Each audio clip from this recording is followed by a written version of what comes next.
Andréa Slemian é pesquisadora do Instituto de Estudos Brasileiros da USP.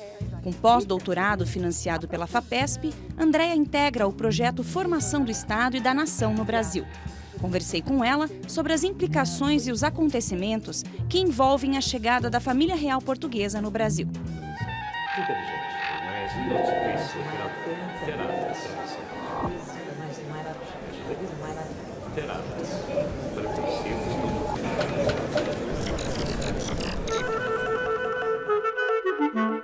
Professora Andréa, o que fez a família real portuguesa vir para o Brasil? O que acontecia, na verdade, em Portugal e na Europa naquele momento? Bom, para a gente entender a vinda da família real para o Brasil, ou seja, um fato inédito, digamos assim, na história da colonização moderna, um monarca sair da Europa e vir para o seu antigo domínio, sem dúvida a gente precisa entender todo um contexto, toda uma conjuntura que existe não só na Europa, mas em todo o mundo atlântico, se a gente puder falar assim, nesse momento. É claro que existiram causas mais imediatas à saída, digamos assim, que forçaram, né, a tomada da decisão pela saída da corte da Europa, mas existiram causas também anteriores, né, ou seja, que estão ligadas à própria mudança de conjuntura mundial desde o fim do século XVIII, que acabam levando à ascensão de Napoleão Bonaparte, uma mudança geral, uma crise das antigas estruturas monárquicas na Europa e que, vamos dizer assim, numa conjuntura maior, levam à ascensão de Napoleão e à guerra na Europa no início do século XIX. Né? Agora, as causas mais imediatas estão ligadas, sem dúvida, à própria ascensão de Napoleão, à guerra que ele promove na Europa, e do ponto de vista português, a própria necessidade da manutenção da legitimidade da monarquia. Ou seja, Napoleão era visto pelos portugueses, não à toa, como um continuador da Revolução Francesa, né? Essa ideia que hoje nós temos de que Napoleão Bonaparte, na verdade, era uma ruptura para os contemporâneos, ele era um continuador da Revolução e, portanto, era também, digamos assim, uma ameaça política efetiva do ponto de vista da guerra, mas também uma ameaça do ponto de vista ideológico à estrutura monárquica portuguesa, que ainda tinha moldes de uma monarquia de tipo absolutista, se a gente quiser chamar assim. E o que especialmente vai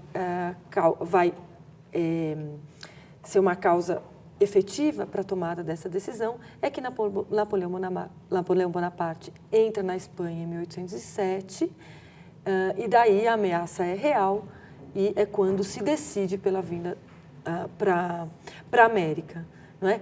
Que vale dizer, primeiro, a ideia de que o monarca viria para a América era uma das alternativas possíveis colocadas na pauta, e a América era já, sobretudo o Rio de Janeiro, o porto mais importante do ponto de vista econômico, de volume econômico e estratégico político. Não só porque ele concentrava a riqueza ligada ao que na época era mais lucrativo, que era o tráfico de escravos, mas também porque era uma região estratégica, comercial, com o sul do Brasil e com a região do Prata, né?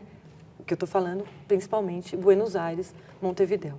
Não é? Então, existe uma conjuntura maior que coloca na pauta uma ameaça de guerra, mas também uma ameaça à própria legitimidade, à manutenção do funcionamento da monarquia tal qual ela funcionava, para a qual a ameaça revolucionária francesa foi muito temida, não só em Portugal, mas também na Espanha, não é?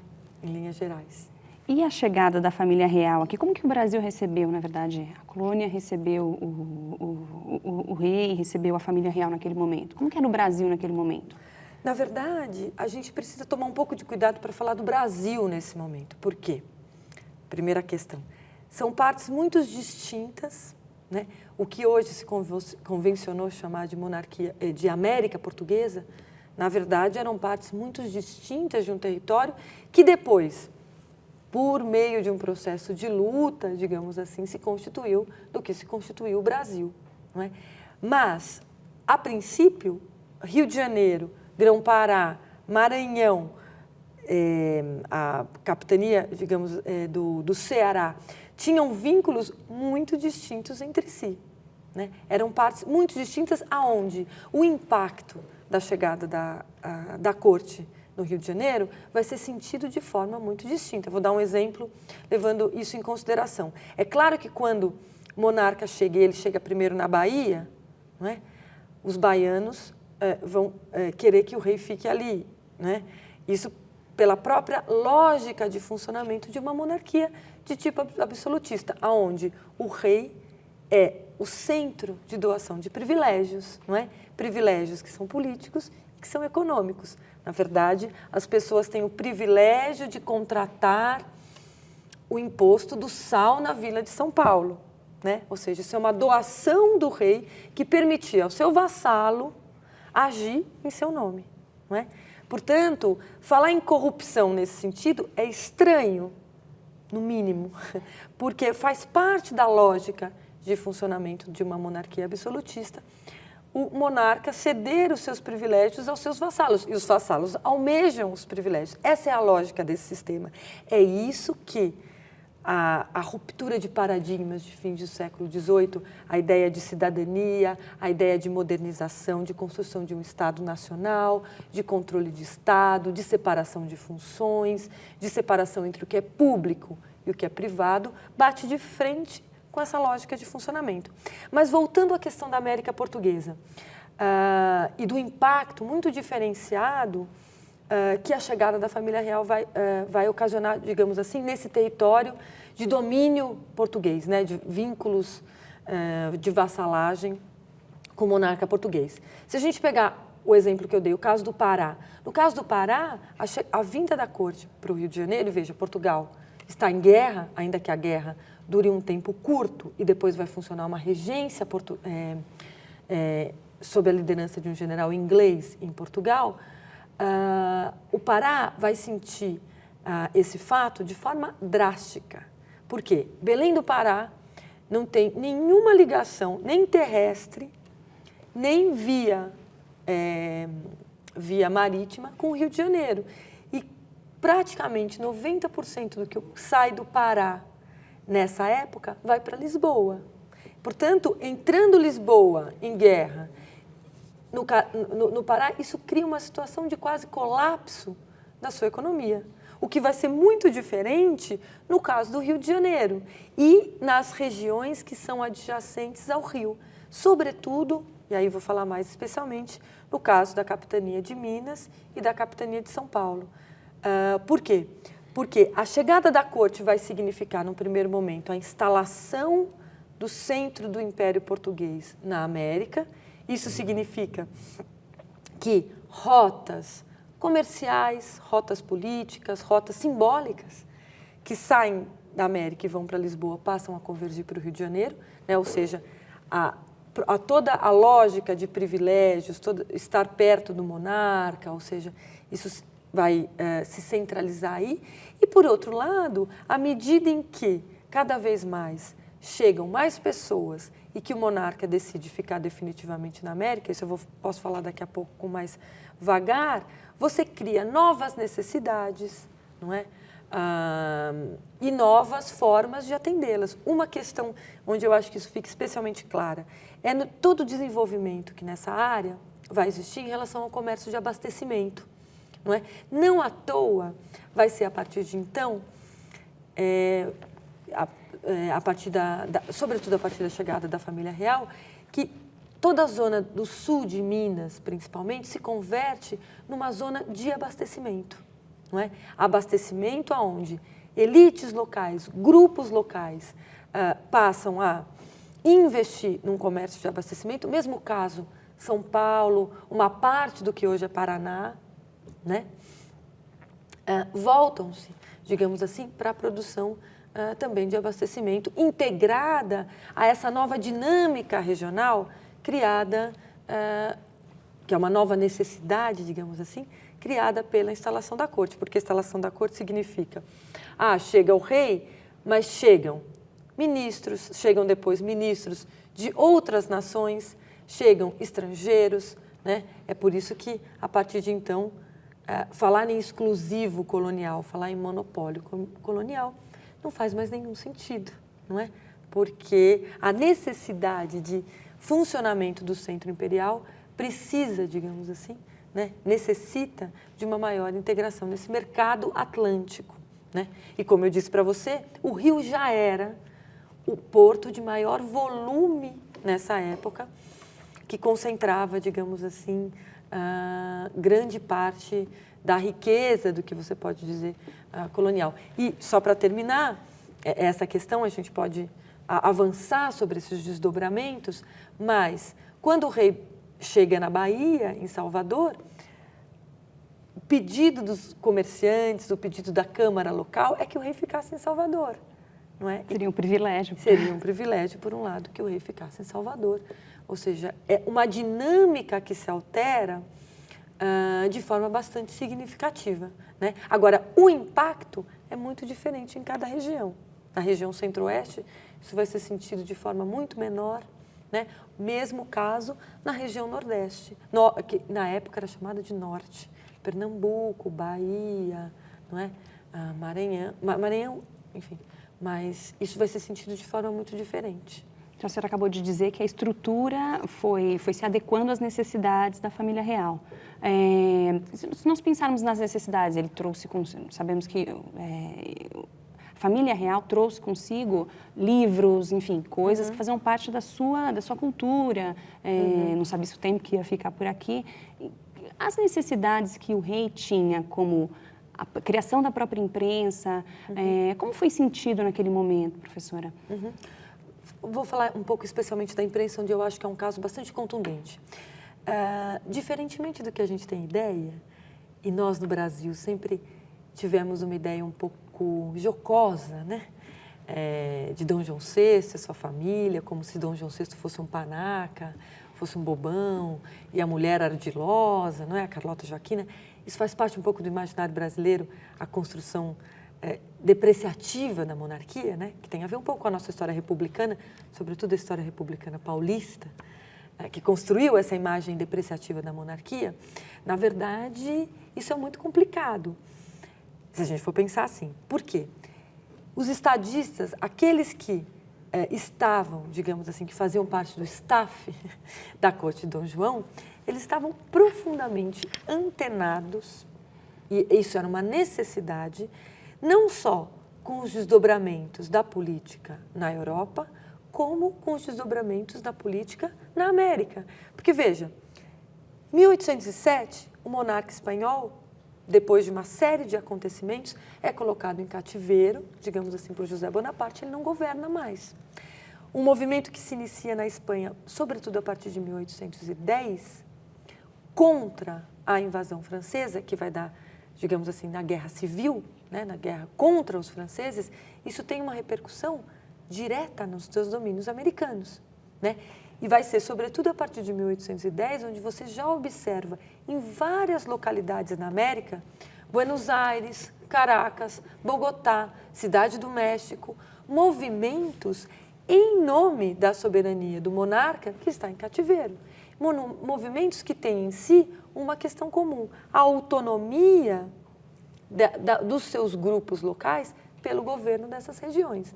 Veja, a necessidade que Dom João e seus estadistas têm de conhecerem o que se passa na América é fundamental, né? Daí, um dos veículos onde isso acontece efetivamente é na imprensa. Não existia na imprensa na América Portuguesa. A imprensa vai ser criada na América Portuguesa a partir de 1808, não é? E não só a imprensa régia vai ser criada no Rio de Janeiro a partir de 1808, e ela vai ter uma censura sobre o que circulava, mas também a chegada de notícias que vêm de outras localidades. né? A gente costuma pensar, mas nesse mundo as coisas demoravam 2 meses, às vezes as notícias demoravam mais, dependendo de onde elas vinham, mas era o ritmo das notícias. E era o ritmo e era uma necessidade saber o que acontecia na França, o que acontecia no vizinho Buenos Aires, que a partir de 1810 entra num processo revolucionário, não é? Ainda que não seja a independência da Argentina, porque isso, e nem a Argentina, porque da mesma forma como o Brasil, a Argentina não estava constituída, mas entender o funcionamento, a dinâmica política que se passa aí é uma necessidade. Então, a imprensa, ela é uma novidade? Sem dúvida. E ela é uma necessidade também, né? E os jornais passam a ser, sim, pouco mais consumidos. Um dos jornais que eu posso citar, talvez um dos mais conhecidos, é o Correio Brasiliense, onde o Hipólito José da Costa, na verdade, ele nasceu no Brasil, mas depois ele faz parte, ele atua na corte em Lisboa, ele vai para Portugal para estudar, porque a América Portuguesa não tinha universidade, e depois ele foge de Portugal com a pressão política e se instala na Inglaterra, e a partir de 1808 ele começa a publicar o Correio Brasiliense. O jornal que era proibido pela corte joanina, mas que era lido e vendido em várias lojas e anunciado em várias partes da América Portuguesa. O que está em questão aí, se a gente for pensar nesse caso? O que significa ser proibido? Veja, se no resto da América, por causa dessa conjuntura, você observa movimentos, né, em nome da soberania monárquica, em nome da soberania de Dom Fernando VII, que está em cativeiro, em nome, digamos assim, de autonomia das regiões, a América Portuguesa mantém ainda, durante esse período, o funcionamento de uma monarquia tradicional. O que Dom João mais teme a partir de 1808, a entrada de qualquer tipo de temor revolucionário, né? Ou seja, essa é daí o controle, a tentativa de controle com a censura régia, a tentativa de controle, a entrada de estrangeiros, desde 1808 os franceses são controlados no Rio de Janeiro, e a partir de 1810 os espanhóis, principalmente os espanhóis vindos do Rio da Prata. Por quê? Eles traziam consigo experiência muito contemporânea, vizinha, muito distinta do que se passava efetivamente no Rio de Janeiro. Isso não quer dizer que o processo geral vivido na América fosse muito parecido. Na verdade, as especificidades vão existir em todos os locais, mas a imprensa atende um pouco essa necessidade, digamos assim. Você me mencionou da questão dos livros. É bastante conhecido hoje a chegada da biblioteca de Dom João VI, que vai ser a base depois do acervo que existe hoje no Rio de Janeiro, riquíssimo, da Biblioteca Nacional. Claro, existia a formação dos monarcas, a formação dos príncipes, era uma formação ilustrada, eles tinham que estudar, eles conheciam, eles guardavam livros, e também uma questão que tinha a ver com hábitos culturais, não é? É fato que a corte portuguesa, especialmente no Rio de Janeiro, muitos dos hábitos culturais da monarquia estavam ligados a dias de santo, a música sacra, muito diferente do que acontecia em algumas das cortes na Europa. Não estou dizendo que o Rio é atrasado em relação, mas são hábitos diferentes. Onde que a gente observa isso? Quando Dona Leopoldina chega, e a Dona Leopoldina é filha de um monarca Habsburgo, também um monarca bastante tradicional de monarquia absolutista na Europa, mas ela estava acostumada na corte de Viena a ver outras coisas. Quando ela chega aqui, e ela sempre foi religiosa, sempre foi católica fervorosa, ela não aguentava mais música religiosa. Se assusta. Mas, claro, existem novos hábitos, existe sim a tentativa, a construção de uma certa sociabilidade cortesã. Isso é mais localizado no Rio de Janeiro e também tem a ver com a chegada de estrangeiros, né? Ingleses, franceses e, enfim, uma certa sensação mais cosmopolita, digamos assim, que o Rio de Janeiro vai sediar a partir de então. Mas volto a dizer, o impacto disso é muito diferenciado em todas as áreas. tudo mais. Professora, o que a chegada da família real portuguesa implicou na educação do Brasil? Como era a educação naquele momento no Brasil? Pensando no Rio de Janeiro, enfim, né? Tá. Até porque a gente pode tentar localizar um pouco mais, né, como a senhora acabou de dizer. Tá. Na verdade, quando nós falamos educação, a palavra tem um sentido muito amplo, né? Não existia no Brasil, até porque não tinha Brasil, um sistema formal de educação, como vai existir depois, não só no Brasil, mas no resto do mundo inteiro. A educação, do ponto de vista formal, era ainda uma educação,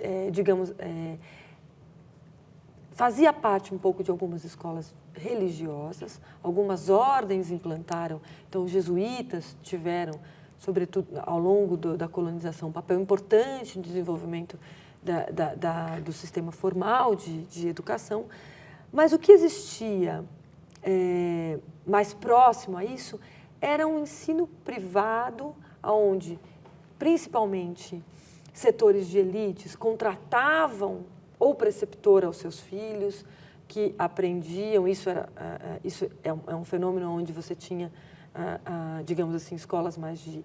Escolas não, mas um sistema mais de elite. Agora, uma escola, propriamente, isso não existia nesses moldes. Mas, claro, para os libertos, cativos, escravos, ex-escravos, você tinha também formas de funcionamento de educação via irmandades, né? Era uma prática bastante... Isso existia no Rio de Janeiro, isso existia em outros lugares, irmandades de negros, onde você tinha algumas questões... Agora, isso não eram escolas e não eram escolas formais. As escolas formais, tal qual a gente conhece, elas vão ser construídas depois com a consolidação dos Estados nacionais. Isso não só no Brasil. Se você pegasse sistema de ensino na França, sistema único, se consolida ao longo do século XIX e nós não somos diferentes.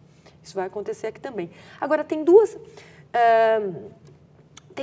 questões, eu acho, que estão ligadas mais à instalação e que vão ser incentivadas, especialmente pela política joanina, que são, num primeiro lugar, a formação incentiva às academias militares, né? Isso tem a ver com a própria necessidade de formação de quadros militares, ainda que você não tenha um exército propriamente, mas marinha, conhecimentos técnicos de engenharia, isso você tem um movimento importante aí. E, por outro lado, vai ser a partir de 1808 que se instala no Brasil, no Rio de Janeiro e em Pernambuco, as aulas de comércio. As aulas de comércio, que foi um projeto do Pombal, no caso, do Marquês de Pombal, no caso, em Portugal, são instaladas em Portugal na segunda metade do século XVIII, que tinham uma preocupação em informar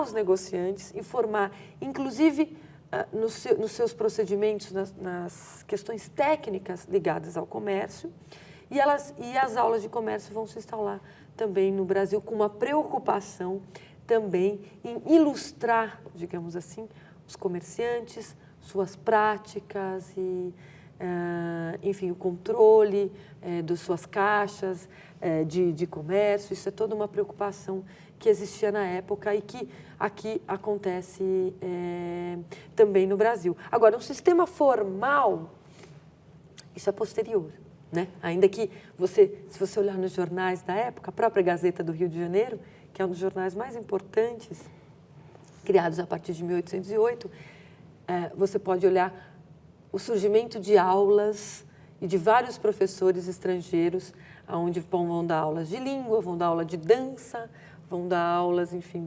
gramática latina, retórica, né? Não como um sistema formal, mas, enfim, isso é um movimento... Não era escola básica, não era ensino escola médio. Básica não existe. Escola básica, a concepção de escola básica não existe. A concepção de escola básica é uma construção posterior, que é a educação igual para todos. Isso não existe. Isso não existe do ponto de vista do funcionamento dessas monarquias antigas. Isso vai existir a partir do momento em que os estados se consolidam. Aí sim, a ideia de que todo indivíduo é cidadão, né? E ele é cidadão não porque ele é vassalo do rei, mas porque ele é igual aos outros perante a lei. Isso é uma ideia que não é uma ideia de antigo regime, digamos assim, que não é uma ideia ligada às antigas monarquias. E essa é a ruptura. É isso que são esses valores novos que estão na ordem do dia, digamos assim, das mudanças no mundo desde finais do século XVIII. Essa escola de comércio tinha muito a ver também, não sei se a senhora poderia me confirmar, com a demanda, talvez, da abertura dos portos, da necessidade daquele momento? Sim e não. Na verdade, a questão comercial é uma questão bastante importante para o Império desde antes. E a ideia de que fossem criadas aulas específicas para isso tem a ver com um projeto ilustrado, né? Do século XVIII, do fim do século XVIII. Agora, o comércio já tinha uma importância fundamental, tanto para Portugal como para os seus domínios. Afinal, grande parte da... É claro que existe um desenvolvimento agrícola, né, de meios, mas o comércio é uma questão fundamental do ponto de vista da inserção de Portugal e dos seus domínios no cenário mundial. O que é importante nesse momento? Por exemplo, a questão de seguros, a questão de letras de câmbio, né? São novidades para Portugal, mas, na verdade, são novidades também do ponto de vista de todo o reenquadramento do comércio pós meados do século XVIII, depois com a Revolução Industrial. Ou seja, você tem uma configuração maior. Agora, claro, no caso da abertura, o que se conhece como a abertura dos portos, não há como negar que em muitas localidades o comércio com os estrangeiros já acontecia, não é? E que o monarca Portugal nunca teve condições de controlar efetivamente uma costa tão imensa e tão diversa como era a costa americana, não é? O contrabando era a regra, num certo sentido, e quando o monarca chega na América, não faz nenhum sentido mais se falar em exclusivo, até porque o funcionamento da monarquia passa a ser aí. E o que é mais interessante nesse sentido é que, se a corte vem para a América, num primeiro momento, sobretudo em função das guerras na Europa, quando Napoleão Bonaparte é vencido a partir de 1814, enfim, ele já é derrotado e você tem a restauração monárquica na Europa, Dom João não só não volta, como ele eleva o Brasil à condição de reino, né?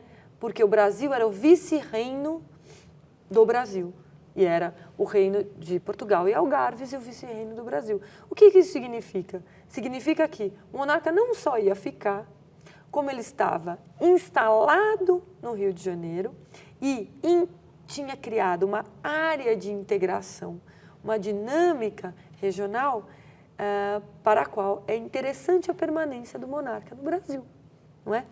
Isso vai estar ligado, sobretudo, é uma questão que eu acho que é importante a gente destacar, que é muito pouco falada, aos traficantes de escravos. Eu já mencionei que o comércio mais lucrativo que existia, até porque era o comércio de maior risco na América, era o tráfico de escravos. Por que ele era lucrativo? Porque o escravo valia muito, né? E porque para ir de uma costa a outra, só gente com maior possibilidade de cabedal e de investimento podia fazer, não é? É isso que fazia com que o escravo chegasse aqui e ele fosse um bem bastante lucro, não é? E vão ser os traficantes de escravos, sobretudo sediados no Rio de Janeiro, que capitaneiam, sim, e que vão ganhar, sim, com a elevação do Brasil a reino. Só um exemplo que eu acho que é bastante contundente é que, quando Dom João chega no Rio de Janeiro, um dos maiores comerciantes de escravos, talvez o maior na América, doa para o monarca a sua quinta, a sua fazenda, que era a melhor fazenda que existia na região. Hoje, quem quiser conhecer no Rio de Janeiro, ela era na área ali do Maracanã, né? Na época, a Fazenda Quinta da Boa Vista, que é doada. Em troca, claro, esse negociante vai ocupar alguns cargos depois na Junta de Comércio, que é instalada no Rio de Janeiro. Enfim, era o que eu estava dizendo anteriormente. São privilégios, né? A doação é um ato de... doar ao rei significa, enfim, almejar por privilégios, né? E não à toa, pós-1808, o volume de escravo em números que entram no Brasil, ele cresce muito e nunca mais volta a índices menores que 1808. Você tem um crescimento muito alto do número de entradas de africanos, de cativos africanos no Brasil. Isso é muito pouco comentado, mas eu ousaria dizer que, na verdade, mais do que a independência manteve a escravidão, acho que Dom João também foi bastante responsável por toda toda essa política pelo incentivo à manutenção da escravidão, sem dúvida. Né? Professora, e como que Dom João via os indígenas naquele momento? Isso tem uma questão bastante interessante, também pouco comentada, não é? Toda essa região, principalmente a região mais próxima ao Rio de Janeiro, que vai servir e que vai passar a ser interessante, a ser conquistado o seu território para a ocupação, para a lavoura, seja lavoura de abastecimento, mas também lavoura de cana. E já na década de 20, 1820, para o café, né? E o café nasce em São Paulo, no Rio, na verdade, primeiro no Rio de Janeiro, na região serrana do Vale do Paraíba, né? E depois de São Paulo, com mão de obra escrava, né? É mão de obra escrava que cria o café. Os imigrantes brancos que nós conhecemos, eles só chegam a partir de 1870, é muito depois, não é? Toda essa região, ela passa a ter um valor importante do ponto de vista do seu território. E essa região é ocupada, né? Ocupada, sobretudo, por tribos indígenas e também algumas áreas de fronteira de antigas missões jesuíticas, não é? E Dom João, a partir de 1809, decreta as primeiras leis, ele reinstaura um mecanismo que tinha acabado no século XIX com o Pombal, com a política pombalina do diretório. Ele reinstaura o que se conhecia como guerra justa. O que era? Em linhas muito gerais, tá? A guerra justa. Você poderia mover guerras contra nativos, contra nações que ameaçassem a ordem e que fossem inimigas. Não é? É a guerra contra os botocudos, como vai ser chamado na época, e no fundo o botocudo é um nome muito genérico para falar de situações muito diferenciadas, porque essa guerra contra os botocudos tem uma configuração bastante própria no caso de São Paulo, Vale do Paraopeba e também na Bahia, em ocupação de algumas áreas da Bahia, onde muitos dos indígenas vão ser dizimados, é fato. E alguns especialistas na questão indígena vão dizer que é sobretudo a partir do século XIX que a questão indígena é menos uma questão de mão de obra, né, e mais uma questão de território. Porque, veja, se por um lado você tem aumento na chegada de africanos, né, e por outro lado necessidade de áreas, vai ser a partir do século XIX, onde, sobretudo, o indígena ele vira um problema mais de território do que mão de obra, como tinha sido anteriormente, né? Como todo mundo sabe, sobretudo em São Paulo, a mão de obra indígena foi fundamental no desenvolvimento dessa área, que era uma área pobre em comparação com as áreas de produção de açúcar, né? E que, na verdade, vai ter um desenvolvimento econômico grande mesmo a partir do século XIX, fim do século XVIII, início do século XIX. Né? Então, isso é uma política declarada, na verdade, por Dom João, não é algo camuflado, é uma política declarada de instauração de guerras contra os botocudos. Hoje, existem mais trabalhos sobre isso, mas é um tema menos conhecido e que tem a ver também com a alteração da dinâmica regional. Não à toa, o projeto, depois, eu não sei até que ponto nós vamos discutir sobre isso, mas o projeto de independência do Brasil vai surgir um pouco a partir dessa dinâmica regional. Né? Professora, além dessas questões que a senhora já tocou, quais foram outras importantes políticas desenvolvidas por Dom João nesse período? Políticas internas. Exatamente. Né? Então, como eu estava dizendo para você, eu acho que vale a pena a gente mencionar que a instalação da corte no Rio, se vai ser positiva para algumas áreas, vai ser negativa para outras, não tenha dúvida. Né? Sobretudo, para áreas menos integradas com o Centro-Sul, né? Rio de Janeiro, São Paulo, Minas, Rio Grande do Sul, e também para Portugal. Sobretudo a partir de 1815, quando Dom João decide não só ficar, como eu estava dizendo para vocês, mas eleva o Brasil à condição de reino, existe, portanto, alguns que, na época, vão declaradamente falar já na conformação de uma política americana da corte do Rio de Janeiro. Isso vai estar na boca de alguns que vão criticar o próprio direcionamento dado por Dom João VI no favorecimento, digamos assim, a essa política. Onde isso fica especialmente contundente, e veja, só para continuar na sua pergunta antes de falar das reações a ela, né? É claro que existiu todo um sistema de reformas, tentativas de reformas internas a essa região para melhoramento da sua integração. Sistema de correios, estradas, a própria questão do abastecimento e várias delas que vão uma tentativa de implementação da administração dessas áreas que estava também na pauta das reformas ilustradas que já existiam desde finais do século XVIII. Não é? Isso é um incentivo, Dom João incentiva, você vê várias ações nesse sentido implementadas a partir de então. Tentativa de integração de áreas, né? De racionalização do funcionamento de instituições. Né? Se instala no Rio de Janeiro, os tribunais régios estão instalados no Rio de Janeiro, né? O Tribunal da Relação já funcionava no Rio, que era a segunda instância da época, digamos, se a gente puder chamar assim, com uma certa imprecisão, e várias outras medidas de tentativa de racionalização do funcionamento da América. Isso, claro, gerou reações, como eu estava dizendo. E talvez o movimento onde isso é mais contundente fica claro na Revolução Pernambucana de 1817, que às vezes também é pouco falada, mas o que acontece em Pernambuco? Pernambuco é uma das capitanias que não lucra diretamente com a chegada da corte no Rio de Janeiro.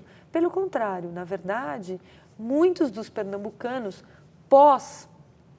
à medida que os anos passam, reclamam muito de ter que pagar imposto para o Rio de Janeiro, nova criação de impostos, ou seja, reclamam da reconfiguração causada pela corte. Pernambuco está mais integrado com a África e também, por causa da produção de algodão, com a Inglaterra, com os Estados Unidos, do que propriamente com o sul do Brasil. Né? É uma região que, claro, possui uma herança colonial de uma elite, né, colonial centrada ali, que está menos integrada com essa área. E o movimento revolucionário de 1817, não à toa, é um movimento constitucional, não é, que previa a separação de Pernambuco do Rio de Janeiro e a tentativa de construção de um governo autônomo que foi pensado, num primeiro momento, em integrar Pernambuco e áreas adjacentes. Né? O que está na base dessa... Isso, na época, vai ser duramente combatida por Dom João VI, inclusive com tropas militares que saem, não à toa, da Bahia. Vai ser a capitania da Bahia que manda tropas para, digamos assim, abafar o movimento que chega a durar 3 meses. Os revolucionários em Pernambuco chegam a instalar um governo provisório, chegam a conclamar uma Assembleia Constituinte para construir uma Constituição, ou seja, algo que não cabia, digamos assim, num esquema de monarquia como a Bragantina, né, de Dom João. Foi uma crise, então, no governo. Exatamente. Né? Isso vai ser visto como um atentado à ordem interna do Império, sem dúvida nenhuma. Agora, qual que é? Por que isso ocorre? Isso ocorre porque em Caracas você tem movimentos por construção de autonomia. Em Buenos Aires, a mesma coisa.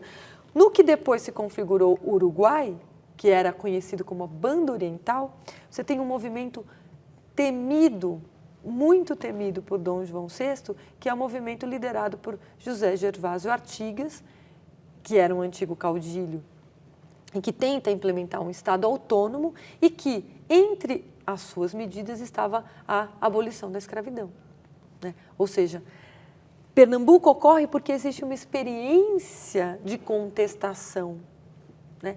A lógica de funcionamento dessas monarquias na pauta do mundo inteiro. É isso que fez com que eu e o João Paulo Pimenta, nesse livro que ela citou, chamássemos de um mundo em convulsão, né? Na verdade, é um mundo onde você tem uma mudança de paradigmas, e isso era sentido pelos seus contemporâneos assim. Não sei se eu respondi todas as suas... Agora, professora, quando termina o período de Dom João no Brasil e por quê? Quando que ele resolve voltar para Portugal? Isso foi menos falado, né? Na verdade, quando chegar em 1821, em 2021, 2022, talvez a gente conte o próximo capítulo, né? Mas só se falou mais de 1808.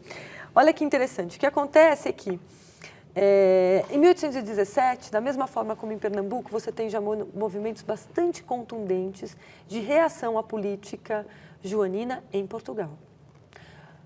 Isso vai ter um momento em especial revolucionário vivido em Portugal a partir de 1820, quando, por uma série de razões, se constitui um movimento constitucional que ficou conhecido como Revolução do Porto, em 1820. Essa, sim, uma revolução constitucional que exigia a volta do monarca, a implantação de um regime de monarquia constitucional, separação de poderes, controle da ação do monarca, ampliação de direitos, não é?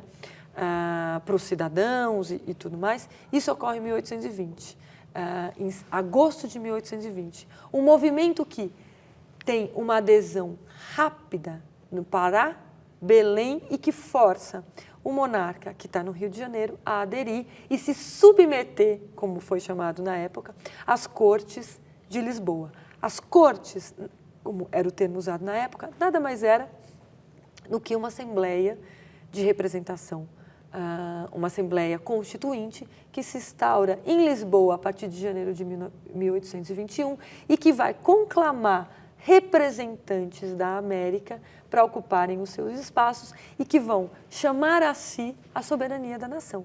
A nação não é mais o monarca, a nação é soberana e a nação deve se representar pela vontade dos seus cidadãos, ou seja, um paradigma totalmente distinto. Agora, vale dizer que até isso chegar, até isso acontecer, na verdade, isso já tinha acontecido de forma um pouco semelhante na Espanha, né? Porque na Espanha, com o monarca em cativeiro, as primeiras cortes que vão ser instauradas são as cortes de Cádiz, 1810.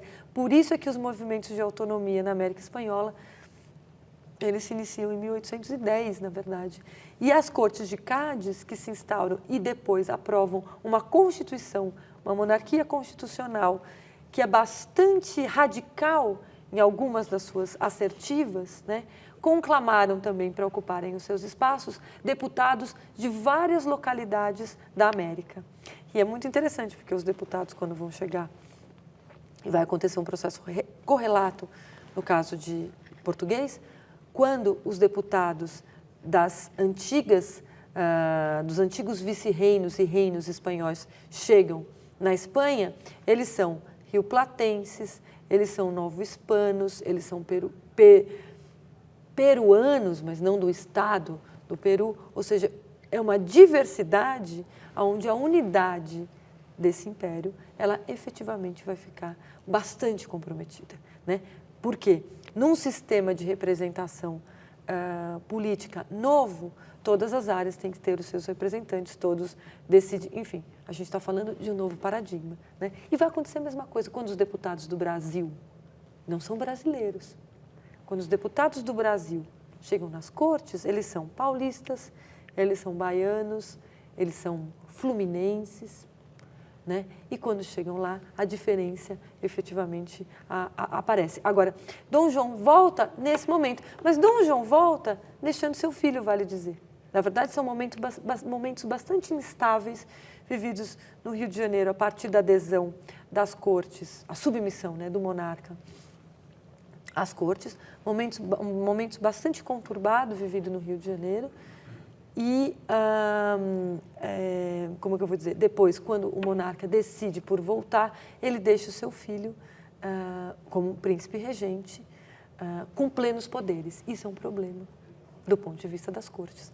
Porque se a corte é um órgão soberano, como é que você controla o filho do monarca que não tem um regimento, né? Ou seja, do ponto de vista, num novo paradigma de Estado de direito, digamos assim, qual é o controle dessa figura que fica ali? Isso causa um problema, efetivamente. Daí é quando, eu não sei se vocês se lembram, mas quando as cortes decretam que Dom Pedro tem que voltar, e Dom Pedro não volta, e depois ficou conhecido como Dia do Fico. Mas na lógica das cortes de Lisboa, fazia todo sentido Dom Pedro voltar. Estava se construindo uma nova conjuntura, né? Então essa é uma... Mas Dom João, ele acaba voltando a contragosto também? Muito provavelmente a contragosto, em partes. Por quê? Quando ele chega em Lisboa, em 21, ele tem que se submeter à autoridade que tinha sido legitimada pela adesão que foi possível em todo o Império Português, que são as cortes, não é? Quando ele chega, ele nem é tão aclamado, nem é tão saudado, porque vive-se um momento revolucionário em Portugal. O que acontece é que em Portugal, depois, enfim, claro, depois da separação do Brasil, as cortes funcionam até 1823, depois Dom João VI volta. Não, isso tem todo um movimento. Por que isso ocorre? Porque é uma época especialmente tormentosa do ponto de vista da construção das alternativas de futuro. Não é? A ruptura, ninguém tinha certeza, primeiro, que a independência do Brasil seria assim, e mais ainda, essa ideia de que a independência do Brasil manteve o território, hoje é uma ideia bastante controversa, porque que território é esse? Não é? Na verdade, é um território que era integrado por laços de um tipo e que deve ser integrado agora em laços de outro tipo. Isso é um processo de luta política que foi vivido também no Império do Brasil, a despeito das pessoas dizerem que não, que nós sempre fomos um povo muito pacífico e tudo mais e mantivemos totalmente o território. Isso tem que ser tomado com certo cuidado. Agora, por que Dom João... Claro, Dom João, um homem formado, e os monarcas eram formados para isso, para governar num sistema de monarquia antigo, né? E, óbvio que ele e os seus filhos, Dom Pedro da mesma forma, vai se adequar um pouco a um regime de monarquia constitucional, que não é a mesma coisa. Dizer que um regime de monarquia constitucional é absolutismo é um equívoco, por mais que você possa chamar os monarcas de despóticos ou não, mas não é a mesma coisa, né? Um sistema de monarquia constitucional prevê todo o esquema de funcionamento novo colocado na pauta, na agenda da construção dos novos Estados nacionais, né? Então, isso é uma questão bastante importante para a gente parar de pensar que, portanto, Dom João foi embora, deixou a monarquia igualzinha no Brasil e a transição foi feita de forma pacífica. A gente tem que olhar com um pouco mais de cuidado, até porque o Brasil não era o Rio de Janeiro, né?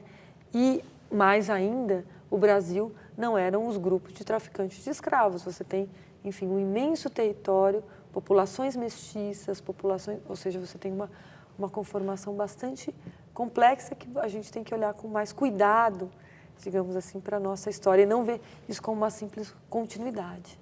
E esse período, a senhora, se nós fôssemos analisar esse período que o Dom João esteve no país, esteve no Brasil, nos seus territórios, foi um período importante para a história do país, foi um período de desenvolvimento para o país, de uma maneira geral. Olha, eu acho que a gente tem que tomar um pouco de cuidado com a ideia do desenvolvimento, para imaginar que foi por causa disso que... Há 2 anos atrás, eu vi alguns slogans um pouco absurdos, como Dom João chegou e trouxe a cultura para o Brasil. Calma lá, a gente tem cultura mesclada, indígena, africana, né? Ou seja, tomar um pouco de cuidado, ver exatamente o que a gente está falando. Do ponto de vista das instituições, você tem um maior incremento? Sim, sem dúvida. Tá? Não vamos dizer que você não tenha... Você tem necessidade de construção de estrada, de infraestrutura? Sim, mas tem que tomar um pouco de cuidado com essa, né? Porque parece que o que existia até então não era nada. E eu mesma dei um exemplo, né? O fato do teatro no Rio de Janeiro funcionar, tinha um teatro que foi reformado. Grande parte dos espetáculos eram religiosos, né? Isso que eu citei agora há pouco. Então, tem que tomar um pouco de cuidado com essa questão. Claro que, vamos pegar os pontos específicos, a questão do tráfico. A política incentivada por Dom João foi fundamental para isso, não tenha dúvida.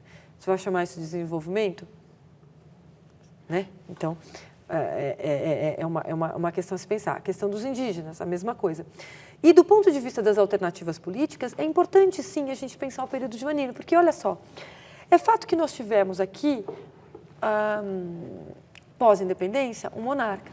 Agora, diferentemente do resto da América inteira, foi só no Rio de Janeiro onde a possibilidade da alternativa monárquica existia.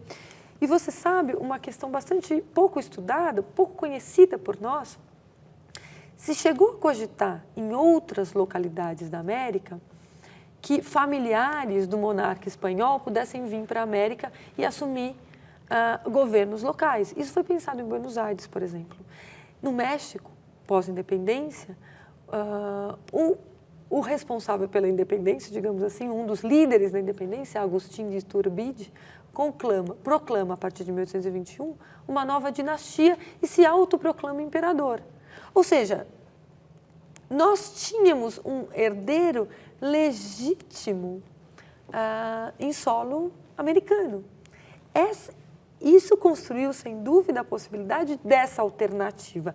Não que outras alternativas não pudessem ser pensadas em outras localidades, né, como tentativas de construção de regimes republicanos e por aí vai. E também a própria dinâmica regional criada no Centro-Sul faz com que grupos locais apoiem depois um projeto de independência em relação a Portugal. Porque o surgimento da ideia da independência ele vai se dar só em 1821, quando os deputados do Brasil estão nas cortes e a incompatibilidade entre interesses do que é Portugal e do que são as partes do Brasil num novo ordenamento constitucional liberal, né, faz com que a preservação de interesses locais criem um dos projetos, que é o projeto de independência, que não à toa nasce no Centro-Sul. E vai ser a imprensa no Rio de Janeiro, sobretudo, a responsável pela criação de um discurso que ficou muito conhecido, depois os livros didáticos reproduzem isso até hoje, a ideia de que as cortes de Lisboa queriam recolonizar o Brasil, que na verdade é uma arma, uma ferramenta política bastante usada pelos protagonistas da independência, aqueles que vão lutar por esse projeto de independência monárquico, para justificá-la, né? Então, e esse período, portanto, foi fundamental, porque ele possibilitou uma dinâmica própria da onde vai surgir esse como um dos projetos. Então, é um período importante? Claro, é um período importante. É um período de desenvolvimento? O que estamos chamando de desenvolvimento?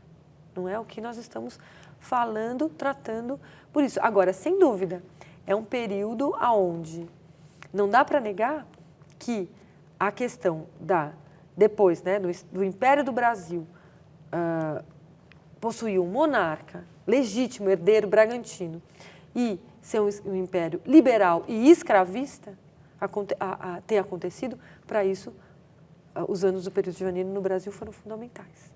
Tá ótimo, professora. Obrigada pela entrevista. Obrigada a você. Para você.